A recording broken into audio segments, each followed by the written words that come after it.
Good evening, social media land. How are you this evening?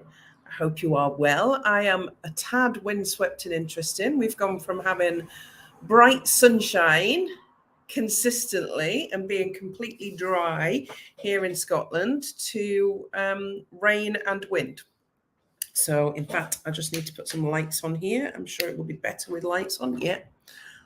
Although I don't know whether I want you to see that closely, what my hair looks like, but you know what? It doesn't matter, does it? It don't matter. Right. There we go.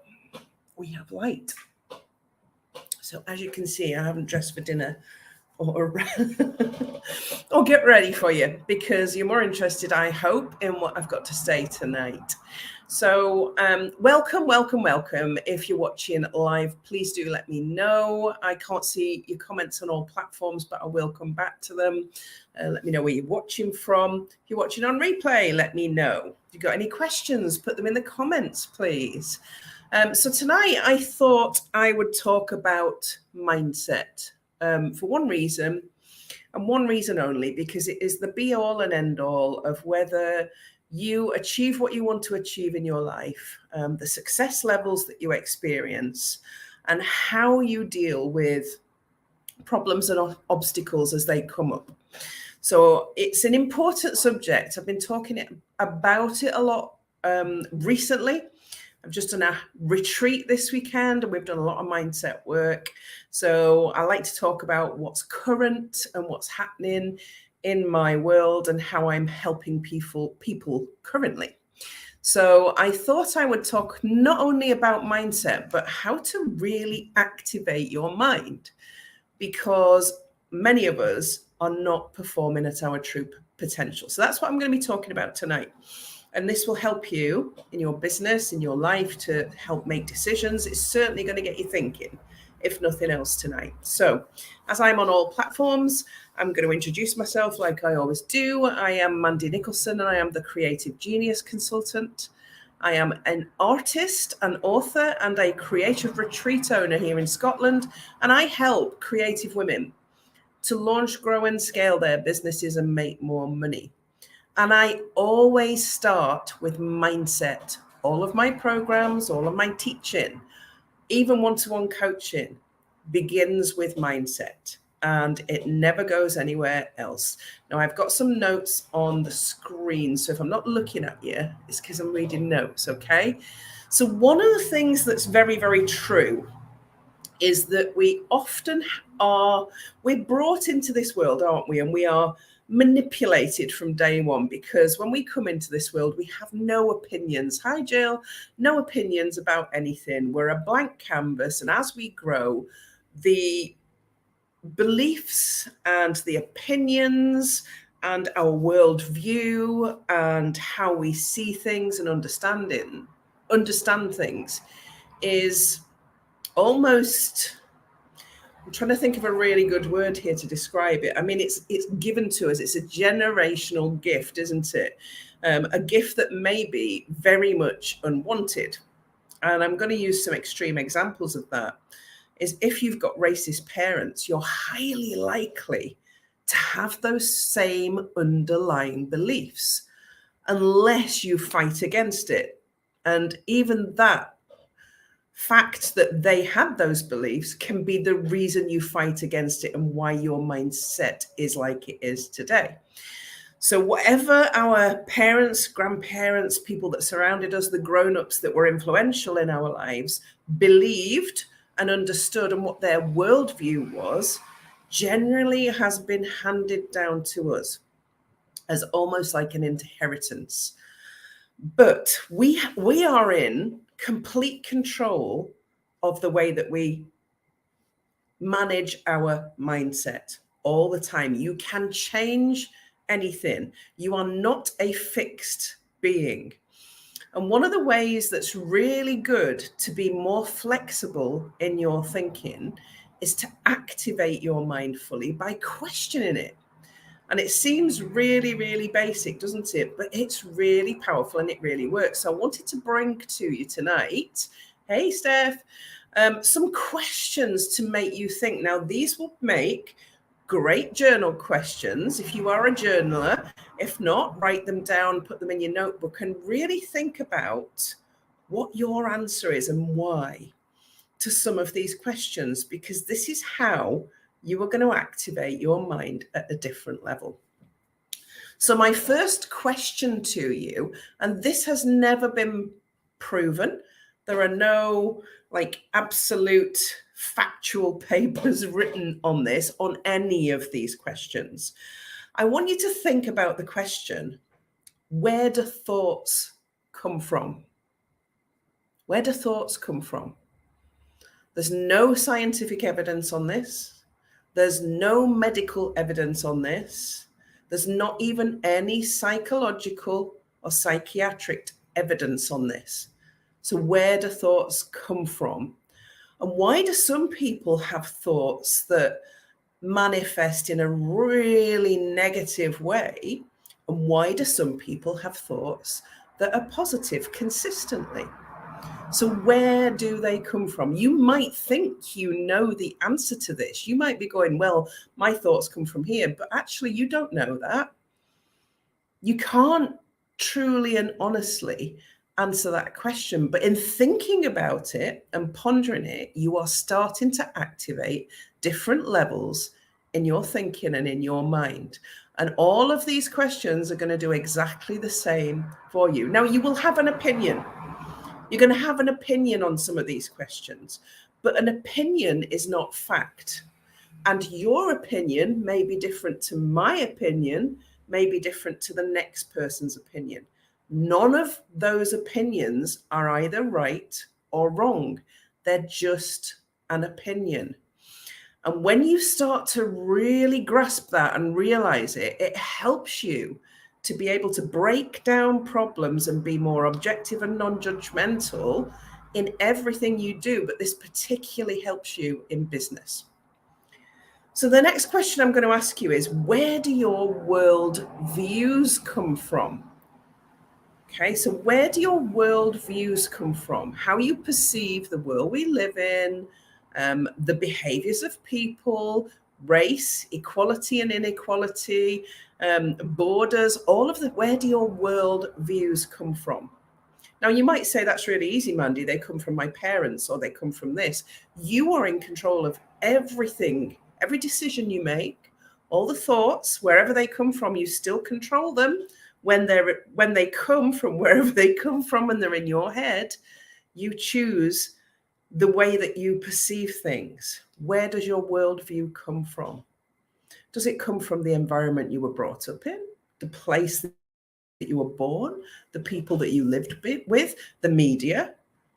There's no right or wrong answer to this question again. But when you start thinking about these questions, you start questioning who you are at your core and how can you be so sure about some of the things that you believe? Which leads me to my next question. How do you know that your beliefs are true? Hi, Carmela. How do you know that your beliefs are true? So, could use anything here, and I'm going to pluck out some really contentious ones. If you're religious, how do you know that the Catholic faith is better than, or it's right, and the other faiths are not? Perhaps let's take Islam. How do you know which one is correct? Because they're all different. How do you know that your beliefs are in fact true? You don't. So then if you don't know that your beliefs are true, are any of your beliefs true, or are they just beliefs? And it goes back to worldview. Where do those beliefs come from? What is your worldview? Are they actually true? Or are they just an opinion? And if it's an opinion, there is no truth. So opinions can be changed, and truth is not fact. So my next question is, what is freedom? And how do you acquire it? What is freedom and how do you acquire it? So freedom to one person, if they were living in a dictatorship society, freedom to that person would be a very, very different view of freedom than freedom to you. Freedom to a woman trapped in an abusive marriage is a very different view of freedom that you might have. So how subjective is freedom? What is freedom and how do you acquire it? Again, we go back to, hi Mandy, that being a very, very different perspective from every individual on this planet. And what these questions, I'm hoping these questions are going to do for you tonight, and I hope you're writing them down, is really make you think about the things that you think you believe right now about why you're not making sales, why your business isn't where it is, why you're not as fit as you should be, why you can't, because how you see things is not necessarily the truth. Because none of the answers to these questions are actually scientifically proved. So going back to thoughts again, I asked you where your thoughts come from, but where do thoughts go when you forget about them? So that thought that came up to you, that you don't know where it came from, where do they go? Where do these thoughts, have you ever had thoughts and it's a really, really in your face thought and you're thinking about it quite a lot and 3 days later it's gone completely? Where does it go? Where does it go? Have you an opinion on that? There's no scientific evidence, there's no medical evidence, there's no academic evidence to prove that there is an answer to that question, but you will have an opinion on it. And hopefully by the end of this live, I will have activated your mind enough to start saying, do you know what I think might not be fact, and there may be different ways of doing things. So my next question is, what is time and what useful purpose does it serve? So if every clock in the entire world, on the entire planet, stopped working now, would time still exist? What is time? Who invented it? What useful purpose does it serve for any of us? Ask yourself that question. And what's the most common statement that you hear from other human beings all the time? All the time. I haven't got time. I'd love to meet you for a coffee. I just can't fit it in. I don't have the time. Sorry, I can't play with you today, Jimmy, because I haven't got the time. What is time? And if I could press a button now and stop every clock and every digital thing that had a time on it, would time still exist? Explain time to me. So my next question to you is it possible to experience anything, and I mean anything, truly objectively? And I mean truly objectively, without going into it with a preconceived idea, a preconceived opinion, or a preconceived belief? Can you do anything objectively? So if you were going today to work on your business and your main focus was sales, could you truly objectively go into working on your sales without any preconceived ideas about your audience, about the outcomes, about worries, about your hopes and dreams? Could you do it completely objectively? Think about that question. Think about it hard, because there is no proven answer to any of these questions. Here's one that I want you to, that you might think is a bit odd, but it is really important. Does color appear the same to you as it does to others? How do you know the answer to this question? So my name here, no, not here, here, can't never work out the right finger, has a pink background. But you might be looking at that and thinking, Mandy, that's blue. Or Mandy, that's orange. Or Mandy, that's green. But to me, it's pink. But does it look the same to me as it does to you or anybody else? We could all be seeing colors differently. So what's the correct color? Does it look the same for everybody? And if color doesn't look the same to everybody, why do we have so many opinions about color and beliefs around color? Think about that. You think these are thought-provoking? Okay. My next question, I'm going to stop at 10 because honestly, I'd be here all night and you'd be listening to me all night going, oh my God, she's blowing my mind. What role do your beliefs play in influencing your actions? So when you take action, what role do your beliefs play in that? So if you believe that you are rubbish with money, does that have an influence on how you behave when you are working on sales? Does that have an influence? What role do your beliefs play on the actions that you take? Think about that one because that's huge. And when you start activating your mind and thinking about these questions, it really does make you stand back and question what you currently believe you can or can't do. And more importantly, can't do. People will judge me because that's a belief. It's not a fact. And it probably won't happen because nobody really cares. So I've been talking a lot about neurodiversity and I talk about a lot about that. So Jill says, yes, beliefs play a significant role, but do they? Depends on proof. Yeah, I've got you all talking now. I love this. It's great. So here's one for you. I talk a lot about neurodiversity. A lot of the ladies come to me who are creative also experience the symptoms of neurodiverse conditions, but I don't like to put any labels on anybody. It doesn't really matter to me. So here's a question that's based on that. Who has the final say in what it means to be normal? Who has the final say in what it means to be normal? Is it you? Is it the academics? Is it the politicians? Is it the royalty? Is it management, CEOs? Is it me?